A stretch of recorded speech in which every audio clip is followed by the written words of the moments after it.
말씀을 드리려고 하는 건 지난주까지 우리가 봐온 성경의 말씀은 모세의 불순종, 그리고 변명, 주저함, 핑곗거리 뭐 이런 것들을 우리가 좀 보게 되어져요. 그렇다고 해서 그 모세의 불순종함, 그리고 또 핑계하고 변명하는 그 모습들 속에서 아우 저 사람 왜 그럴까 하는 모습을 우리들이 볼 수도 있겠습니다만 그 모습이 곧 저의 모습이더라고요. 그래서 하나님 앞에서 하나님께서 나를 통하여서 선하고 좋은 길로 그 사명 뒤에 반드시 큰 명성이 있고 상급이 있을 줄로 믿고 나아가지만 지금 당장 괴로우니까 또 그 전에 당했던 상처들이 있으니까 모세는 40여 년 전에 40년 전에 이미 그 백성들을 위해서 자신의 뜻을 펴기 위해서 일을 했더라고요. 그래서 사람을 때려 죽였죠. 명목은 명분은 좋죠. 내가 이 백성 나의 민족을 사랑하니까 이 민족을 정말로 한 민족의 형태로 또 한 국가의 형태로 이끄는 지도자가 되겠노라 자기 스스로가 다짐하고 그 자리에서 이미 계획했던 것 같아요. 그러니까 그렇게 일을 행했습니다. 그런데 그 사람들 그 참 우리들도 보면 억울하지 않습니까? 내가 지금 저 사람을 위해서 돕기 위해서 무슨 일인가 했어요. 삶을 살아가다 보면 저 사람의 어려움에 내가 위해서 의기를 드러냈어요. 의분을 나타냈어요. 그렇게 했는데 그 사람이 나의 일에 대해서 그 사람을 위해서 한 건데 오히려 나를 책망하고 나를 고발하고 나를 흉잡고 나에게 상처를 주게 되어지면 정말 억울하지 않습니까? 살다 보면 그런 일이 비일비재하게 나타나는 경우를 볼 수 있습니다. 그래서 관계 속에서 어떤 면에서 보면 다시는 보지 않겠다 뭐 이런 생각까지도 하게 되어져요. 모세 역시도 마찬가지였던 겁니다. 내가 이 사람들을 다시 돕나봐라 이렇게 된 거예요. 얼마나 힘이 들었으면 그래서 결국은 도망가잖아요. 미디안 광야에서 정말 아무것도 잊어버린 모든 것을 다 놓아버리고 잊어버리고 싶은 마음속에서 그 상처를 죽여가면서 40년을 단순하게 한 가정의 아비로 또 한 가정의 가장으로 또 그 모든 것을 잊어버리고 양을 치는 목동의 삶을 살았더란 말입니다. 뜬금없는 날에 불꽃 가운데서 하나님께서 그 모세를 신비로움으로 불러 제낍니다. 그리고는 그에게 말을 하지요. 야, 지금 너의 종족들이 고통을 당하면서 울부짖고 있다. 너무나도 괴로움을 당하고 있다. 벽돌을 굽는 데 있어서도 그냥 막 흙을 이겨야 되고 아침부터 새벽부터 밤늦게까지 이 일을 람셋이라고 하는 성을 쌓는 일을 위해서 이 수십만의 장정들이 동원이 되어져서 그 일을 하고 있다. 이제 그들의 울부짖음 그리고 그들의 괴로움을 호소하는 걸 내가 외면할 수 없겠다.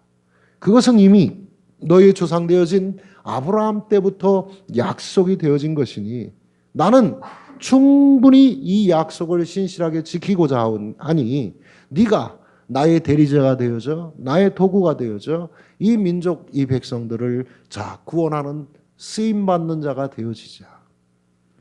말을 못합니다. 저는요 정말로 지도력이 없습니다. 내가 그들에게 있어서 나아갔을 때 하나님을 뭐라고 설명을 드려야 옳겠습니까? 아 정말 저 하기 싫어요. 결국은 땡깡 놓는 한 어린아이처럼 아우 나 이거 하기 싫다니까 라고 지금 막 발버둥을 치고 있는 모세의 모습을 발견했습니다. 어찌됐건 그에게 아론을 붙이시지요. 말할 수 있는 지도력을 갖고 있는 그의 형을 붙입니다. 그래서 돕게 만듭니다. 여러분 우리의 사역 역시도 목사 혼자서 사역을 하는 게 아닙니다. 또 누군가가 혼자서 사역을 할 수 있는 게 절대 아닙니다. 제가 늘 드리는 말씀이지만 혼자서 100걸음을 걷는 데는 아마 빨리 갈 수 있을 겁니다. 그러나 100명이서 100걸음을 걷는 데는 더디지요. 발을 맞춰야 됩니다. 호흡을 맞춰야 됩니다. 그리고 그것을 조율해야 됩니다. 때로는 구령을 해야 됩니다. 혼자 가면 그냥 마음대로 갈 수 있습니다. 이쪽으로 뛰어가도 되고 조금 쉬었다 가도 되고요. 그러나 100명이 함께 가려고 그러면 그 마음을 조합해야 됩니다. 어렵지요. 그러다 보니까 100명이 가다 보니까 넘어질 때도 있고 힘들 때도 있어요. 그런데 100걸음, 200걸음, 1000걸음, 한 걸음이 더 늘어나면 늘어날수록 100명의 사람이 가면 그 한 사람이 10,000걸음 가는 것보다 훨씬 더 빠른 속도로 일이 진행되는 것을 우리는 목격할 수 있게 돼요. 마음이 맞아지고 또 함께 뜻한 바를 이루기 위해서 나아가게 되어지면 그렇게 되어진단 말입니다.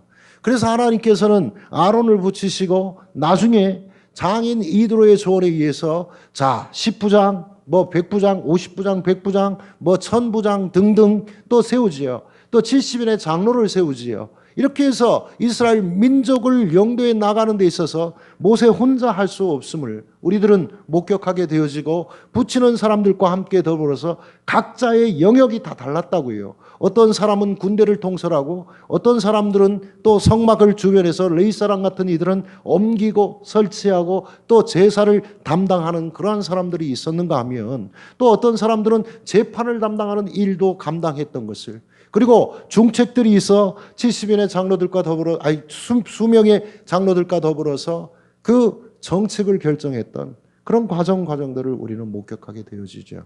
함께 해야 됩니다. 자, 지금까지는 이 모세가 불순종하다가 이제 앞으로 되어질 일을 잠깐 설명을 드렸다면 오늘 이 말씀을 통해서 모세에게 또 다른 면을 발견하게 되어지는데요. 자, 시간이 좀 지났을 거예요. 물론 그 과정 속에서 뭐 1년인지 어쩐지는 모르겠습니다만 모세가 하나님의 말씀에 순종하기 시작을 하게 되어진 사건을 보게 되어집니다. 우리가 하나님의 자녀가 되어지는 그 순간부터 우리에게 있어서 가장 중요하게 배워야 할 점이 있다면 바로 순종입니다.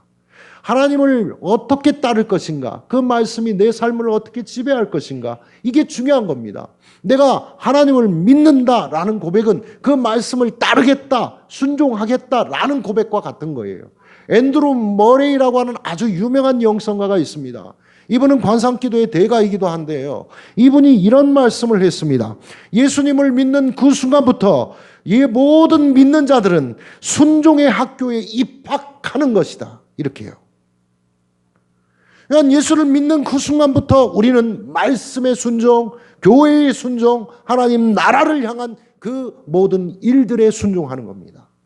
그래서 지상 명령에 순종하고 나아가는 겁니다. 하나님의 뜻이 무엇인가 분별하여 그 뜻을 이루기 위해 순종하고 나아가는 겁니다. 그래서 성경의 모든 관통하는 흐름이 순종의 말씀이었다라는 것을 여러분들이 아셔야 돼요. 히브리서, 자, 여러분들이 나눠드린 쪽지를 이제 보시기 시작하면 됩니다. 5장 8절 9절의 말씀 속에서 히브리서 기자는 예수 그리스도의 생애를 묘사하면서 이렇게 말을 해요. 읽어봅시다.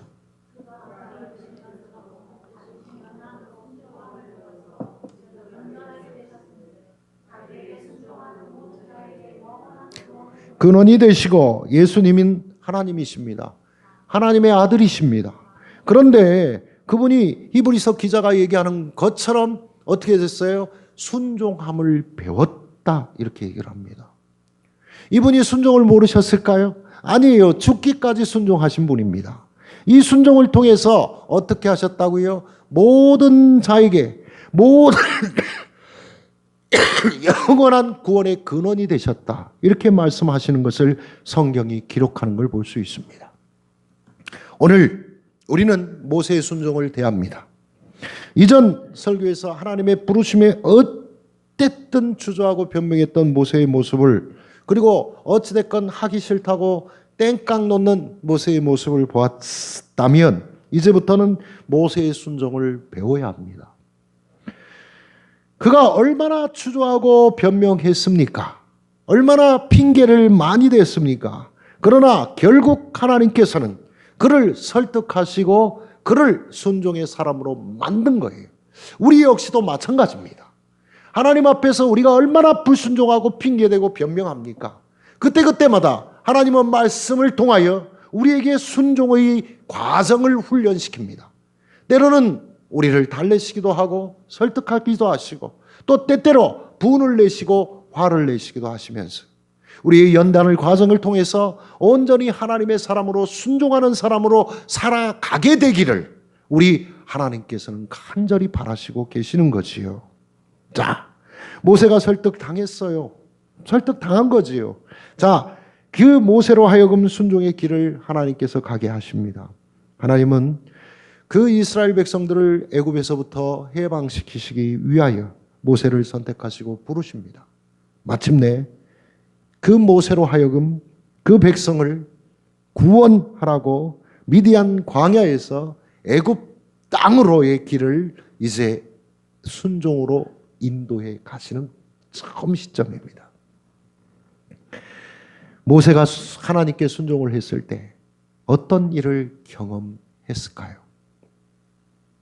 오늘 우리는 그걸 배워야 돼. 현재 우리 신앙인의 모습을 통해서 순종하게 되어졌을 때 어떤 일들을 경험하게 될까요? 여러분, 제가 오늘 교회학교 설교를 하면서 그런 얘기를 했어요. 바울은 자신의 그런 어떤 삶을 통해서 그리스도와 함께 고난 가운데 있었지만 그의 삶을 통해서 그 고난 속에서 하나님의 말씀에 순종하게 되어졌을 때 그의 삶이 하나님의 뜻 안에서 비록 고난이 있었고 육신의 가시가 있었고 또 고통 속에서 다른 사람들의 핍박과 박해를 받을 수밖에 없었음에도 불구하고 그는 늘 성령의 인도하심 속에 평탄했노라 고백합니다.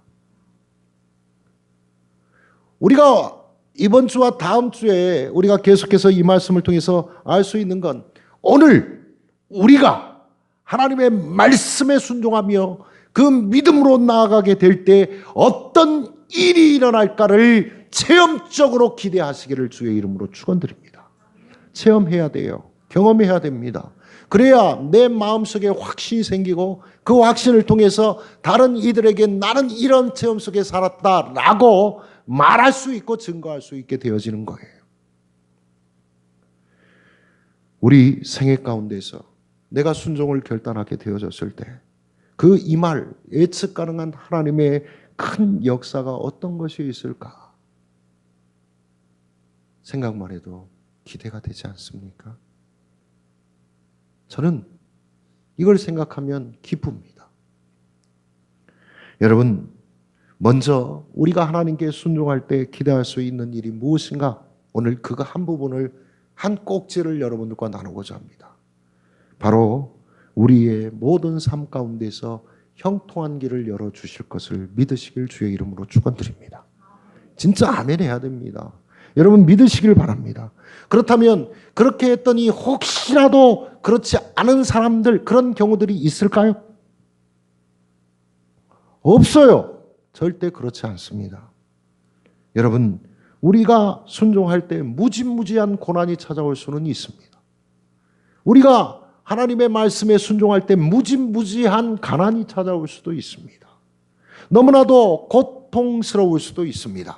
그러나 하나님의 백성들의 보편적인 체험 속에 의하면 성경의 말씀들을 우리가 살펴보면 우리가 하나님께 순종하기로 결단하게 되어질 때 하나님께서는 반드시 꼭 우리에게 형통의 길을 예비하고 계신다는 것을 믿으시길 바랍니다.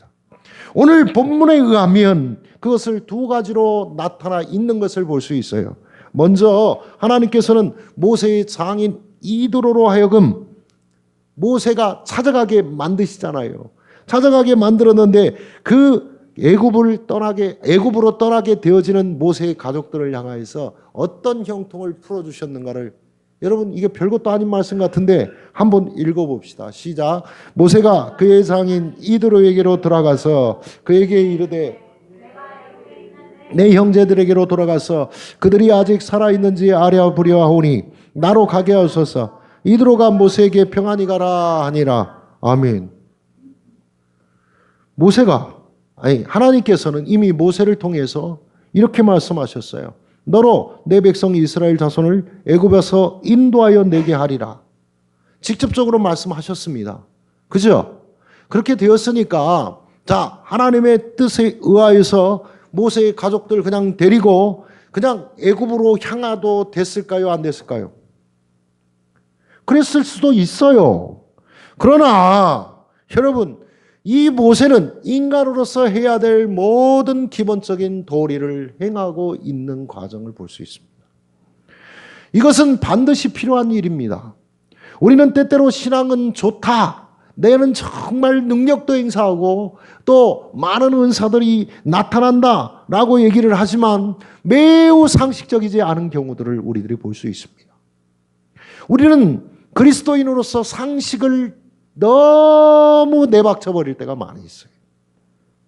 물론 하나님께서 어떤 비상한 상황이 우리들 앞에서 펼쳐져서 야, 아무개야, 너 급하니까 가족들에게 얘기하지 말고 그냥 가. 물론 이러실 수도 있겠지요.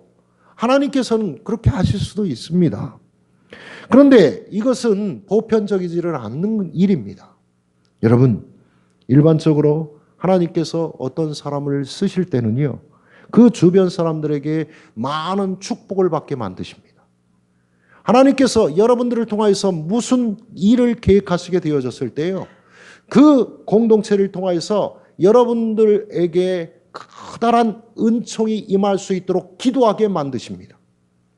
이게 바로 하나님의 일반적인 방법입니다. 섭리의 방법이시라고요. 근데 우리는 이 상식을 놓칠 때가 너무나도 많아요. 저도 마찬가지지요. 자, 모세는 어떻게 했습니까? 떠나려고 했을 때 그냥 갑시다 부인, 자식들을 데리고 그냥 갔습니까? 아니에요. 장인에게 찾아가요. 자, 장인에게 그동안 얼마나 많은 신세를 졌습니까? 모세가 이리저리 방황하다가 자, 망명 아닌 망명을 떠나게 되어졌어요. 자기의 백성들로부터 외면을 받게 되어졌어요. 자, 이제 그 정적과도 같은 그 당시의 바로로부터 이제 죽임을 당할 수도 있는 그러한 상황이 펼쳐졌습니다. 도망쳤단 말이에요.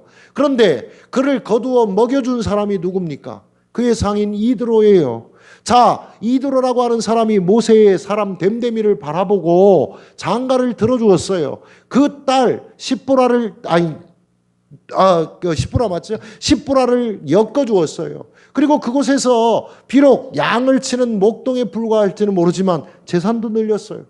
그리고 그곳에서 또 자식들도 낳았어요. 그것뿐이었겠습니까? 많은 이웃들과의 관계도 맺어놨어요. 그러니까 적어도 미디안 땅에서 40년을 살면서 모세는 자리를 잡은 거란 말입니다. 다 누구의 덕? 물론 하나님 덕이지만 인간적으로 봤을 때 장인 이드로의 덕이에요. 장인이 그 땅에 이미 자리 잡고 있었고 상당한 명망가였다는 걸 알 수 있어요. 그가 제사장이라는 명칭을 얻었다고 그랬으니까 그의 덕을 굉장히 많이 봤잖아요. 우리들도 마찬가지죠.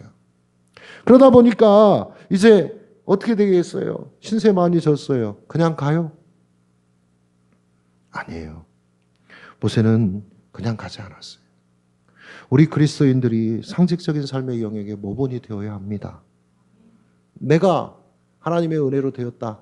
그러나 여러분 주변을 잠깐 돌아보면 누군가 돕는 손길이 있었더라고요. 나를 위해서 기도해 주는 손길이 있었더라고요.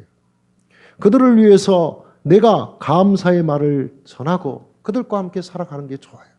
때때로 우리들이 신앙이 좋다 여겨지는 과정 속에서 정말 상식적이고 윤리적이고 도덕적인 가장 기본적인 것들을 외면해서는 절대 안 됩니다. 이것은 건강한 그리스도인들의 모습이 아닙니다. 여기서 매우 흥미로운 사실 하나는요. 모세가 미디안 광야를 떠나서 애굽으로 가야 할 이유를 그 장인에게 명확하게 밝히지를 않고 있다는 거예요. 18절을 다시 한번 볼까요? 뭐라고 말을 했는지. 4장 18절을 다시 한번 봅시다. 중반 제가 그냥 읽을게요. 중반을 보면 자 보십시오. 내가 애굽에 있는 내 형제들에게로 돌아가서 그들이 아직 살아있는지 알아보려고 합니다. 이거예요. 근데 여러분 이 말이 틀린 건 아니에요. 무슨 얘기입니까? 살았는지 죽었는지 확인하려고 갑니다. 맞지. 틀린 말은 아니죠. 그런데 이게 전부는 아니잖아요. 하나님께서 모세에게 명령한 그 모든 일은 사역은 이스라엘 백성들을 애굽으로부터 끌어내라는 거였어요. 출애굽이에요. 큰 일이에요. 자, 여러분들이 한번 생각을 해봅시다. 너무나도 큰 임무입니다.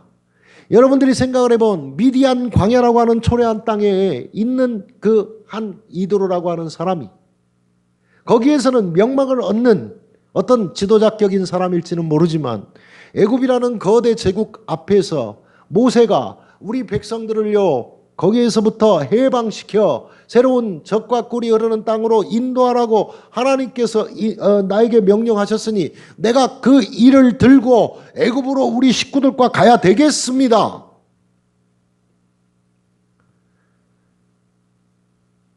여러분들이 딸 가진 부모라면 보내요, 안 보내요? 너 도대체 제정신이야? 니까 있게 뭔데? 애굽 왕과 대적해서 노예 상태에 있는 그 백성들을 네가 뭔 힘으로 끌어내겠다는 거야? 이렇게 됐을 거 아니에요. 여러분, 정말로 제가 생각을 해도 이 사실대로 내가 하나님을 만났고 가시떨기에 불이 붙었는데 거기서 막 불이 꺼지지를 않고 하나님께서 나 못한다고 핑계대고 하나님 나 이 백성들에게 할 말도 없고 기적을 몇 가지 베풀어 주셨는데 도저히 그거 갖고는 감당이 안 될 것 같고 아론 형님을 붙여준다고는 하는데 그 형님도 내가 보기에는 시덥지 않고 아이고 이거 정말 과연 내가 할 수 있을까? 그런데 기왕 내가 하나님께 설득당했고 하나님의 말씀에 이제부터 순종하기로 했으니까 가긴 간다만 그의 마음속에 염려가 있어요. 그 바로 대제국 애굽이라고 하는 곳에 대한 두려움이 왜 없었겠습니까? 떨려요. 여러분들 같으면 어떻게 하겠습니까? 누군가가 여러분 무슨 일을 새롭게 계획을 합니다. 우리 지금 담비 우리 애인이 있지만 지연이도 있고 이제 새로운 과정을 또 이제 이번에 준비하고 있습니다. 더 좋은 길이 열릴 줄로 저는 믿습니다만 마음속에 정말 어떨 때는 두렵지 않겠습니까? 정말 잘 될까? 난 그 마음이 좀 이해가 돼요. 왜 그러냐면 저도 대학 시험을 본 적이 있었거든. 30년 전 얘기지만 아이고 30년이나 흘렀네요. 어찌됐건 장인이 허락할까? 이거 나한테 미쳤다고 하지 않을까? 네가 뭔데 이러지 않을까? 이런 여러 가지의 마음의 갈등이 있었고요. 정말 장인이 허락하지 않으면 내가 뭐라고 하고 갈까? 우리 마누라, 우리 자식들 띄워놓고 그냥 나 혼자 가야 되나? 복합적인 두려움과 더불어 염려, 걱정, 근심, 정말 많은 생각들이 그 모세의 머릿속에, 인간 모세의 머릿속에 복잡하게 얽혔을 거예요. 그래서 어떤 면에서 그 이 두려움 때문에 축소시킨 거예요. 그들을 해방하러 갑니다가 아니라 그들이 살았나 죽었나 갔다 올게요, 장인어른. 이렇게 된 거예요. 여러분, 우리들의 마음속에 불안함이 있습니다. 두려움이 있습니다. 그래서 때로는 우리들의 말을 통해서 우리들의 감정을 통해서 정직하지 못하게 만들죠. 충분히 이해합니다. 이때 하나님이 역사하세요. 비록 모세가 거짓말 아닌 조그만 축소해서 말을 했을지언정 이도로의 입에서 가타부타 이야기 없습니다. 평안히 가라. 평안히 가라. 여러분, 이게 형통이에요. 내 마음 지금 여러 가지 생각을 하고 있어요. 이게 될까 안 될까? 이것을 해야 되나 말아야 되나? 이것을 어떻게 해? 이런 복합적인 감정이 어우러져 있는데 너무 싱겁잖아요. 마음속에서 내 장인이 정말 당신 딸 데리고 당신 손자들 데리고 간다는데 허락해 줄까? 한편으로는 자괴감이 들어갔고 내가 미쳤지. 그 명령 또 순종한다고 약속을 해놨으니 지키지 않을 수는 없고 그런 상황이 펼쳐진 거예요. 근데 어이없게 평안히 가. 이게 하나님의 형통입니다. 여러분, 우리는 하나님을 너무 무서운 하나님으로 우리들이 생각할 때가 너무 많습니다. 성경을 통해서 보면 심판의 하나님, 공의의 하나님이실 때는 정말로 너무나도 무서운 분이시지요. 죄를 단죄하시는, 그리고 그 모든 것들을 징계하실 때는 철두철미하게 징계하시죠. 심지어는 포로로 모든 이들을 끌고 가시기까지 하셨어요. 그러나 성경에 우리 모든 면들을 보게 되어지면 꼭 그런 면만 있는 게 아니에요. 과거에, 지금은 그런 것 많이 안 보입디다만 옛날에 한 10여 년 전만 해도요, 꼭 경찰들이 어떻게 한 줄 아십니까? 그때는 꼭 숨어서 그 이동식 카메라를 설치해 놓고 딱지를 끊었던 적이 있어요. 지금은 날라오지요. 근데 운전을 오래 안 하신 분들은 모릅니다. 저같이 오래 한 사람은 압니다. 여러분 딱 해갖고 그 자리에서 막 세웁니다. 속도 위반했습니다. 범칙금 얼마. 그리고는 그 비리가 있지요. 여기다 살짝 운전면허 이렇게 하면 여기다 또 웃는 분들은 해본 분들이라 잘하는 게 되니까 이렇게 싹 찔러주면 아이 그냥 가요 이러기도 하고. 우리 하나님께서 너희 잘못하면 너희 무식령 내 이놈 하고 막 너 잘못만 해봐. 내가 숨어 있다가. 그런 교통경찰이 아니시라고요. 우리 하나님은요, 성경에 곳곳에서 우리에게 자비를 너무 엄청나게 베풀어 주신 분이에요. 긍휼의 하나님이세요. 얼마만큼이나. 여러분, 이스라엘 백성들을 선택해 놓은 것도 하나님이신데 이들이 광야에서 애굽에서부터 탈출을 시켜놨더니 이것들이 가자마자 하나님께 불평하고 지도자를 원망합니다. 조금 더 가다 보니까 또 먹을 것이 없다고 난리 이런 쌩 난리를 칩니다. 아니 이것뿐입니까? 그때마다 보면은 사사기에 들어가면 사사들이 나라를 구원하고 그 모든 것을 다 회복시킬 때는 좋다고 하나님을 제사하더니 이제는 다곤 신전에 가서 무릎 꿇어 또 신당 앞에서 다곤 신이여 우리를 풍요롭게 해주소서 하고는 또 가서 무릎 꿇고 난리를 치는 백성들. 그럼에도 불구하고 하나님께서는요, 그들을 멸하시지 않으셨어요. 그냥 간단하게 여러분들이 생각하는 심판과 공의의 하나님만으로 계신다면 저와 여러분은 죽어도 수만 번, 수십만 번, 수백만 번을 죽었을 겁니다. 오늘도 저는 어떤 면에서 보면 삶을 살아가면서 선하다는 이유를 들어 거짓을 행할 때도 있고요. 내 마음속에서 엄청난 살해하는 죄악을 저지를 때도 있습니다. 그러면 공의의 하나님 앞에서 우리는 엄벌을 당해야 맞습니까? 아닙니까? 우리가 하나님의 긍휼이 없다면 우리는 살 수 없는 거예요. 살 수가 없다니까. 자, 평안히 갈지어다. 모세에게 길이 열렸어요.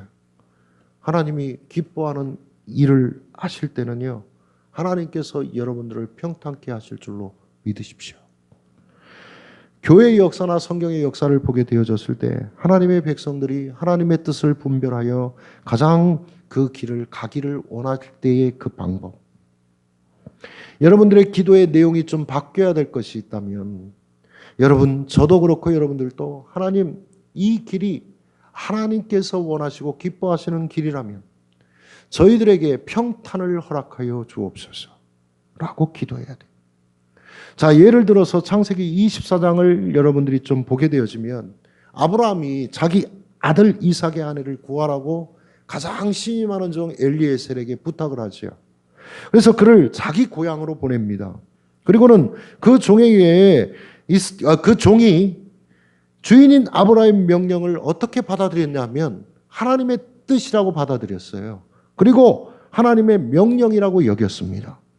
이제 주인을 통해서 자, 이만 하나님의 명령을 실행하기 위해서, 즉 주인의 며느리감, 이삭의 신부감을 구하기 위해서 떠나는 종이 길 위에서 어떻게 하나님의 뜻을 분별하고 순종하는지 봅시다. 읽습니다. 그가 이르되 우리 주인 아브라함의 하나님 여호와여 원하건대 오직 나에게 순조롭게 만나게 하사 내 주인 아브라함에게 은혜를 베푸시옵소서. 엘리에셀이 이렇게 우물가에서 기도를 한 거예요. 주인의 며느리감을 순조롭게 만날 수 있게 해달라고 기도했지요. 자, 24장 21절을 또 봅시다. 창세기 21절 바로 봅니다. 그 사람이 그를 묵묵히 주목하며 여호와께 과연 평탄한 길을 주신 여부를 알고자 하더니, 자 40절 한번 봅시다. 마침내 그 종이 이삭의 아내 될 사람을 만나고 나서 고백하는 내용이 이 40절에 있어요. 읽습니다. 시작. 주인이 내게 이르되 내가 섬기는 여호와께서 그의 사자를 너와 함께 보내어 네게 평탄한 길을 주시리니 너는 내 족속 중 내 아버지 집에서 내 아들을 위하여 아내를 택할 것이니라. 어떻게 됐어요? 하나님께서 원하시니까 어떤 길을 주셨다고요? 평탄한 길을 주셨대요. 내게, 그러니까 아브라함이 말한 거잖아요. 주인이 내게 이르되 내가 섬기는 여호와께서, 아브라함이 말하기를 아브라함 나가 섬기는 여호와께서 사자를 너의 앞에 보내줄 거야. 너와 함께하게 할 거야. 그렇게 하면 너의 길이 평탄한 길이 될 거야. 이렇게 된 거예요. 그러니까 아브라함이 왜 믿음의 조상입니까? 이런 대목에서 우리가 알 수 있는 것 아니겠어요? 자, 이 평탄한 길을 주셨습니다. 42절을 한번 봅시다. 자, 읽습니다. 내가 오늘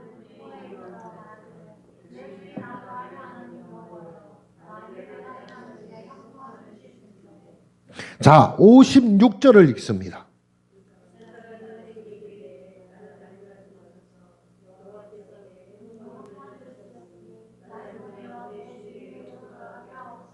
아유, 계속 지금 이 엘리에셀이라고 하는 아브라함의 종이 참 대단한 것 같지 않습니까? 믿음이 충만한 것을 우리가 발견하게 되어지는 것은 그의 입속에서 또 아브라함이 대단한 것은 평탄, 형통이라는 그 말이 계속 반복됩니다. 무슨 얘기입니까? 야, 여호와의 길을 의지하고 여호와의 사자가 너와 함께함을 믿는다면 너는 반드시 평탄한 길을 걸을 것이고 네가 기도하는 바 그 이삭의 신부감 또 아브라함의 며느리감이 형통하게 만나게 해주실 걸, 순조롭게 일이 진행되게 될 것을 내가 확신한다. 나는 믿는다. 그 주인의 그 종이에요. 여러분, 우리의 기도의 방법이 바꿔야 될 것은 하나님의 뜻이라면 우리에게 형통하고 평탄한 길을 주시옵소서. 하나님의 기쁨이라면 우리가 가는 길이 평탄하게 하여 주옵소서. 아멘입니다. 자, 이제 하나님께서 환경 가운데 형통한 길을 어떻게 허락하셨느냐면 말씀을 통해서 확신을 주셔요. 여러분, 본문 19절을 한번 봅시다. 자, 읽습니다. 여호와께서 미디안에서 모세에게 이르시되 에르브로 돌아가라. 네 목숨을 노리던 자가 다 죽었느니라. 여러분, 장인이 모세에게 가도 좋다고 허락을 해서 이제 막 출발을 하려고 그러는데 아마도 모세는 두려움 가운데서 상당한 기간 동안 떠나지 못했을 것 같아요. 왜 그렇습니까? 장인이 가라고는 했으니까 가야 되겠는데 하나님과의 약속 순종하겠노라고 다짐했으니까 가기는 가야 될 것 같은데, 아니 그 땅에 들어갔을 때 모세를 잡아 죽이려고 하는 사람들이 아직도 남아있으면 어떻게 됩니까? 어렵잖아요. 이거 두렵잖아요. 아직 일도 시작하기 전부터 죽음의 위협부터 닥칠 것 아닙니까? 상상일 해보면 두려운 거예요. 자, 아기 예수를 데리고 자, 헤롯이 그 모든 2살 이하의 아이들을 죽인 사건 여러분 아시죠? 그때 피신시켰죠. 하나님께서 요셉을 피신시켰습니다. 애굽으로. 그때 자, 하나님의 음성으로 말씀으로 요셉에게 임합니다. 네 목숨을 노리던 자가 다 죽었다.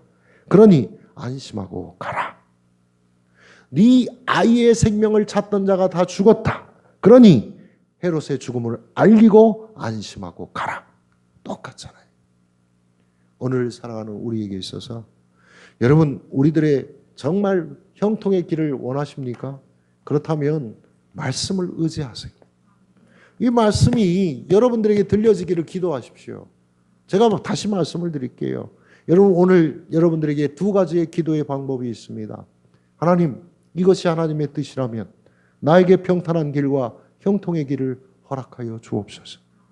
또 한 가지는 하나님, 이 길을 분별할 수 없사오니 말씀으로 내게 임하여 주옵소서.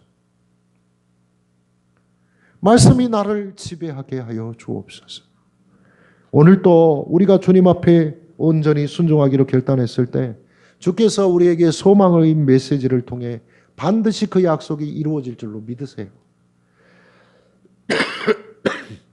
내가 원하는 일이 아니고 하나님께서 기뻐하시는 일이 되기를 간구하세요. 오늘 우리 이제 담비도 애인이도 얼마나 막막하겠습니까? 이제 다다음 주면 결과가 나와서 또 11월 15일 날이 되어지면 정시를 또 봐야 될 텐데 한 달도 남지 않은 기간 동안 얼마나 막막하겠어요. 기도하세요. 하나님이 원하시는 길이라면 평탄한 길을 허락하소서. 이 기도 속에서 내가 막막할 때 하나님 나에게 말씀을 주십시오. 그래서 그 말씀을 의지하고 순종하고 가겠습니다. 우리 함께 기도합니다. 하나님 아버지 감사